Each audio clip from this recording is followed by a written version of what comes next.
په کندهار، کونړ، میدان وردګ، خوست، کابل او لغمان ولایتونو کې په 40 مجرمینو او متهمینو د تعزیري سزا حکم تطبیق سو.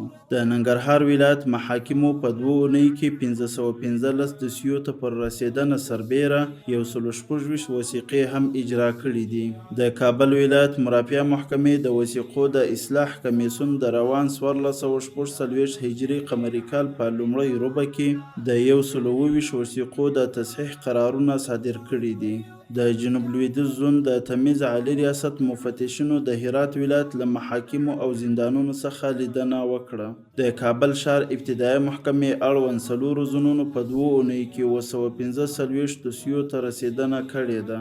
د پکتیا ولایت محاکمو په یوه میاشت کې 440 دوسیو ته پر رسېدنه سربیره 250 وثیقې هم اجرا کړي دي.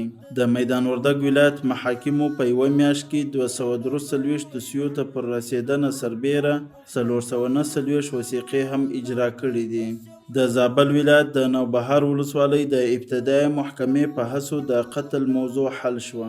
د کابل ښار د سندونو او وثیقو د ثبت شپږو امریتونو په 2 اونیو کې 915 بېلابېلې وثیقې اجرا کړي دي.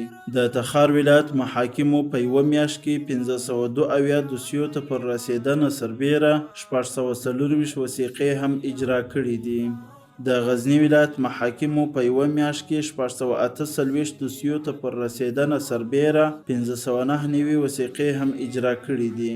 د پروان ولایت محاکمو په 2 اونیو کې 163 دوسیو ته پر رسېدنه سربیره 411 وثیقې هم اجرا کړي دي. د فاریاب ولایت د مرافعه محکمې د رئیس په مشرۍ د دغه ولایت مدافع وکیلانو او عریضه لیکونکو ته روزنیز سمینار جوړ شو.